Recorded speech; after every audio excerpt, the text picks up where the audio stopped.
It has been a crazy couple of weeks. Nuts. Normally I would have had a Friday fun video on like Thursday, but now it's Saturday and I still haven't done one. In fact, I think this has been the longest break from a video I've done in quite some time. So, sorry about that. I've just been super stupid busy. All kinds of like little like crazy things, like all this little stuff. You'd be amazed how much time little things will suck up your time. Like I needed to build a bracelet out of components for one person, and it took like 3 hours. It was amazing, and 3 hours is a big chunk of time for me. But I did it. But it's all this little stuff. You want life to be nice and easy, and be able to break it up into nice chunks and do a job and test the job and finish the job and get paid for the job and ship the job out. But it doesn't work that way. So I have a lot of balls in the air right now. But I did find and get in something pretty cool. Some of you may know or remember that I am one of the only people, if not the only person, because I don't know of anybody else, who has all four watches made by Seiko that was used in the movie Aliens. Seiko used the Aliens movie. Seiko got a lot of their watches into movies in that era, in the 1980s. And like Aliens and Back to the Future and Predator and Commando and Kindergarten Cop, of course.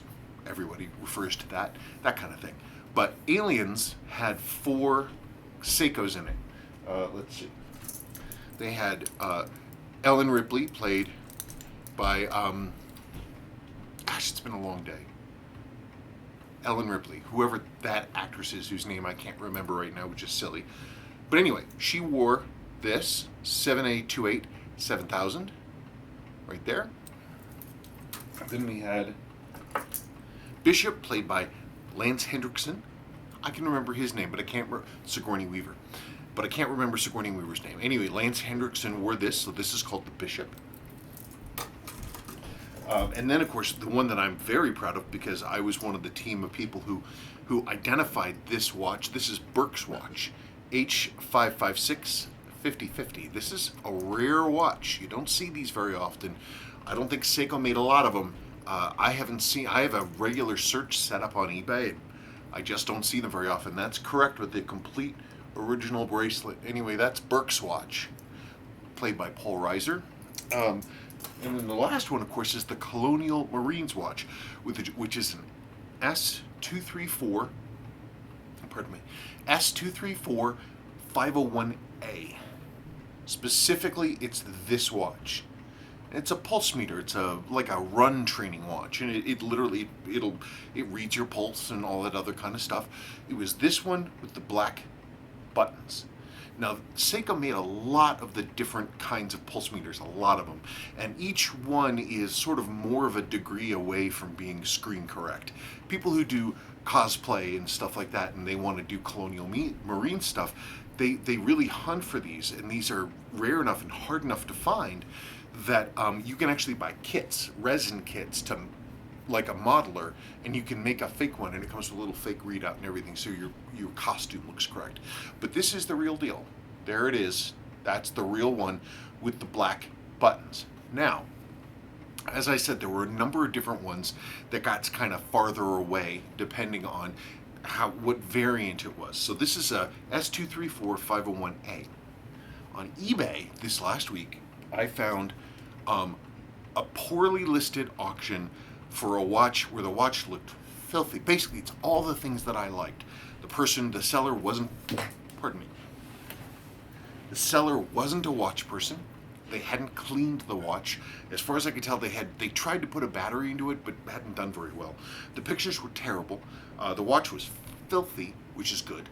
But I could tell that all the bits were there. So I said, okay, and I got it. And I mean, it was rough, and when it showed up, it was dirty, but the magic of cleaning. Anyway, so this is the next variant. That other one, S234 501A, this is an S234 501O.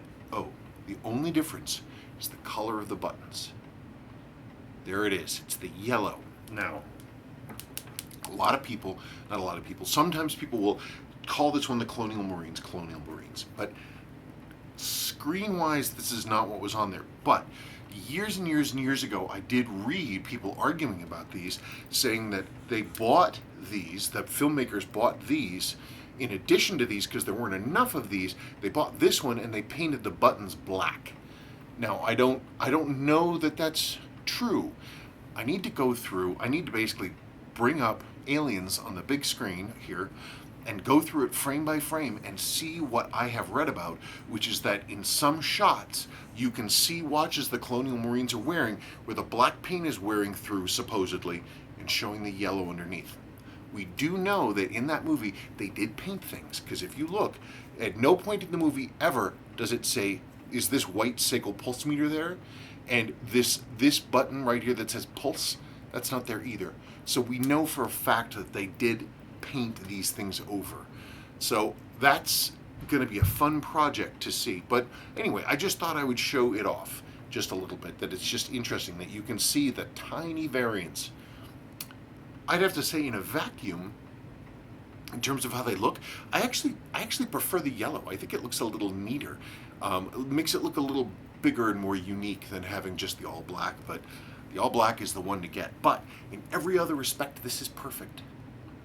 This one, it still needs some work. I mean, cosmetically, it's in nice shape. The case is in great shape, and the buttons aren't cracked at all.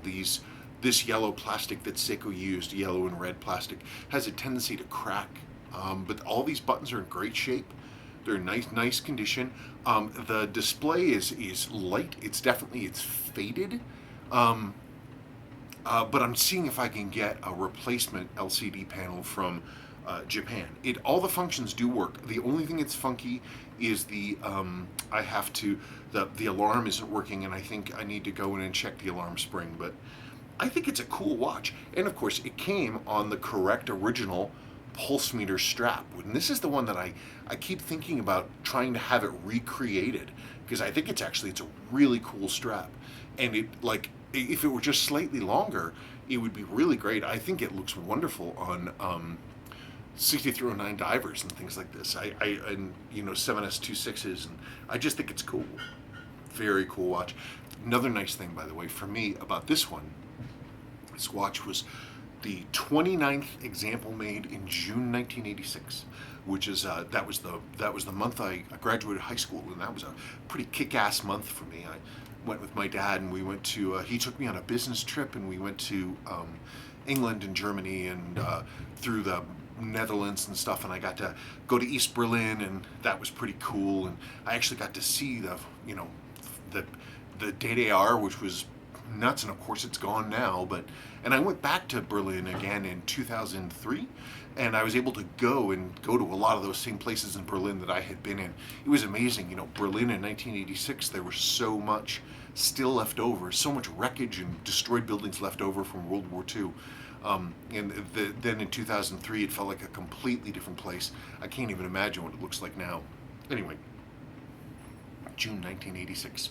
So that's pretty cool. So by the way, if anybody has any information more than I've been able to find about whether or not it's true that the Colonial Marines in certain scenes that you can see that they have little yellow buttons poking through black paint, I'd be very curious to know about that. It would be enlightening.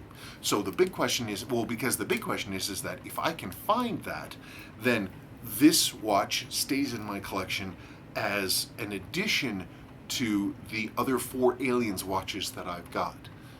But if it's not, then it's just a piece of fun.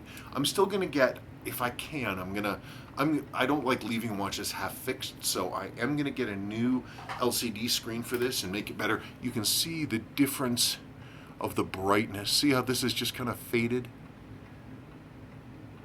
And it's supposed to, let's see, it's supposed to be able to, wow. See, you can hear the beeping. This one, no beeping. So I've got to check the spring and the circuit. No water ever got inside, but I definitely need to look at it and make sure that it's correct. These are cool, by the way. I just noticed this when I was going through this one. These are equipped with a trimmer, a variable trimmer, which means like a lot of these 80s Seikos, you can dial these into extraordinarily tight accuracies. Seiko really did some amazing stuff. Speaking of that, I redid recently. I got in another eBay find. Speaking of Seiko's quality in the 80s, this is a Seiko 2A22 0039. It's a ladies 150 meter quartz dive watch. And I got this in and it was cheap. It's on the original strap and everything. And my daughter, was interested in it. And so I actually went through in my own time and I serviced this. I rebuilt it completely. It's amazing, amazing, amazing quality. 1983, fully metal movement, entirely metal, 2 jewels, and also, again, with a variable trimmer. I was able to dial this thing into a few hundredths of a second accuracy. I mean, and it's got this sort of beautiful, beautiful case with ergonomics on it. It's very neat. But yeah, variable trimmer, that's a big deal because in 1986, Seiko abandoned that when they went to the 7C46, and that has an adjustment of sorts that you have spaces where you can cut 2 wires. Cut one to move it one way, another to move it another, but that's it. And once you cut those adjustment wires, that's the end of it. But these actually have a little screw port, and you can put this thing on the time grapher, the Seiko Time Grapher and QT99, and you can turn this thing ever so slightly, and you can dial this thing into just as tight as you can imagine. Anyway, that's about it. But thank you so much for watching, and this should be really fun. So if you know anything more about these pulse meters, please let me know. Thank you. Bye-bye.